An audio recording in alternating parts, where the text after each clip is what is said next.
Hello and welcome to Visual Recreation, the essential video guide to winning FML each and every week. I'm your local Gretel Drew, and this is my pal Yowie, and he is my Hansel. And I'm also your strategy guy, and this weekend we have 2 new movies to talk about, so let's go ahead and check the oven in the new movies. Ding! They're done! This week, the first movie we're talking about is Gretel and Hansel. This is a new, dark, and twisted tale on the classic fairy tale. You might know it by Hansel and Gretel, but now it's Gretel and Hansel, because we're going in alphabetical order. And this isn't your grandmother's Hansel and Gretel classic fairy tale. Guess not. No, this one stars Sophia Lillis from It, and Sammy Leakey and Alice Krieg, or Krieg. She's the witch in this movie. This was directed by Oz Perkins, who also... This was directed by Oz Perkins, who also directed The Black Coat's Daughter, and The Prettiest Thing in This House. Let's agree to disagree. Now, who's talking with the hot Swedish accent? Chris Hemsworth. Well, Pro Box Office has the long-range forecast of this movie at $5 million, which is a 10% decrease from last week. Now, it has an opening weekend range of $4 million to $9 million. It's rated PG-13. It's an Orion picture, and the runtime is 87 minutes. Oh, in 87 minutes, I can eat 87 strudels. Oh, can you? Very interesting fun fact. Now, when looking at comps, we looked at Hansel and Gretel, Witch Hunters, which premiered in late January of 2013, and it made $19 million in over 3,300 theaters. Now, this was more of an action-adventure movie. It had Jeremy Renner in the midst of Marvel fame, so it had a lot more things going on for it versus this one, Gretel and Hansel. That's right, and also a fun fact, Jeremy Renner is not Swedish. But the fish I eat are.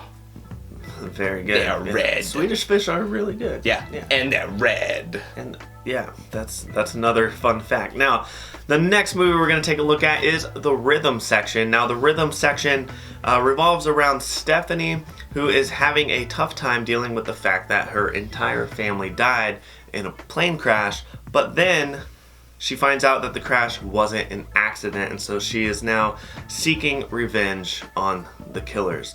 Now, this movie stars Blake Lively, Jude Law, and Sterling K. Brown. Now, this movie was directed by Reed Moreno, who directed I Think We're Alone Now. That's right. Great song, never saw the movie. But now let's get into Pro Box Office, which has a long-range forecast for this movie around $10 million, which is a 17% decrease from last weekend's projections. That is a hard drop for a movie like this. Fun fact about Rhythm Section, this was supposed to come out late last year, and they pushed it to late January of this year. So keep that in mind when looking into the movies, looking into mults for this movie.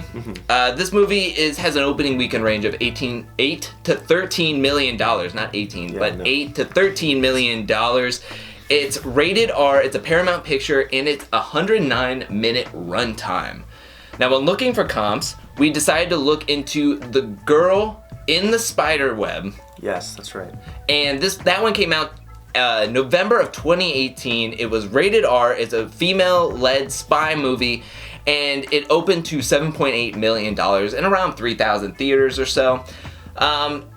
Yeah, this one looks exactly kind of similar to it. I mean, it's rated R, and it's female-led spy, and it's based off of a book. But we're going to look more into these movies going into our movie radar, or our murder.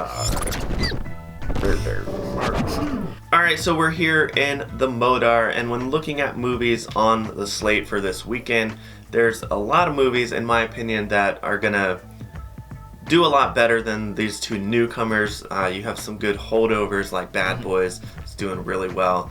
1917 with, Oscars coming up. Yeah, so in February, I believe. So yeah, we're getting close to it. So you have those movies that are going to do really well for your Cineplex this week, possibly based on pricing. Now, with looking at Gretel and Hansel, trying to put this new twist on things, with it only being rated PG-13 and the numbers just keep declining. I'm not so sure that it's going to play a factor in your Cineplex or even do really well in the box office. So my thoughts on this week is with the holdovers. I'm going to stick with those and see what I get. I agree with that. I think not a lot of people are asking for this Hansel and Gretel tale or Gretel and Hansel tale. The trailers do lead you to believe that this is going to be like The Witch, but with Hansel and Gretel. However, it is PG-13. Like, PG-13 is almost kitty gloves now at this point, especially with horror movies. So I'm not putting a lot of thought into it or a lot of my faith into Gretel and Hansel, depending on pricing. When looking at rhythm section, we looked at other female-led spy movies like Atomic Blonde, which made $18 million in 3,300 theaters. In 2017, you have Anna that came out last year to $3.6 million in 2,100 theaters. Red Sparrow got 16.8 in 3,000 with 2018, and Charlie's Angels, which made $8 million in 3,400 theaters in 2019. These movies all really cap off around 5,000 PTA, and I think with Atomic Blonde and Red Sparrow, Jennifer Lawrence and Charlize Theron were coming off of major movies. They were at the peak of their people wanting to see them, and I don't know if Blake Lively is at that point yet. Yes, she is known. Yes, she is married to Ryan Reynolds, who is the hottest thing since Deadpool. And I just don't know if Blake Lively has that pull from all these shallow movies that she's done and everything like that. Looking into the holdovers, though, you do have some movies that have been slightly expanding ever since the Oscars talk have been, with Little Women and Just Mercy always kind of like inching up more and more in the theater counts. I don't know if these new movies are going to be getting as big of a theater count as some of these other movies that we've listed off that they're kind of like. So with that being said, I really do put my more faith into these holdovers, like Bad Boys, like 1917, like some of these Oscar movies that we could probably see maybe creep in to our FML slates or into the theaters counts. Like, I know Jojo Rabbit expanded pretty well last week, but we just didn't get on the FML slate because you never know what's going to happen with those. Yeah. Also, buyer beware with The Turning. That one looks like getting a 13% on Rotten Tomatoes and not looking great and not getting the best reviews. I could see this one getting a major hit. Yeah. Week 2. Yeah. 50, maybe even the dreaded 60 to 70% decrease from the previous weekend. Looks like it's turning sour. Yeah. But looking back at Gretel and Hansel and the rhythm section, if you had to go with one of these two, I would lean more towards the rhythm section. But Gretel and Hansel makes me think of way back in the day in Fantasy Movie League with Boogeyman. A lot of people were under projecting Boogeyman, and they didn't have that on their radar, and then lo and behold, boom, there it was in the perfect Cineplex. True. Could Gretel and Hansel do the same thing? I don't think it can, just because we're in award season and all these holdovers are looking a lot better as far as choices. True. But sometimes you never know. You never know with PG-13 horror. Yeah. I will say that. So, just pricing and theater counts. That's what you need to look at most of all. Yep, but that's it. That's all we have for you in today's episode. Good luck in Fantasy Movie League. Go after that perfect Cineplex. Remember, sometimes you gotta risk it to get that biscuit.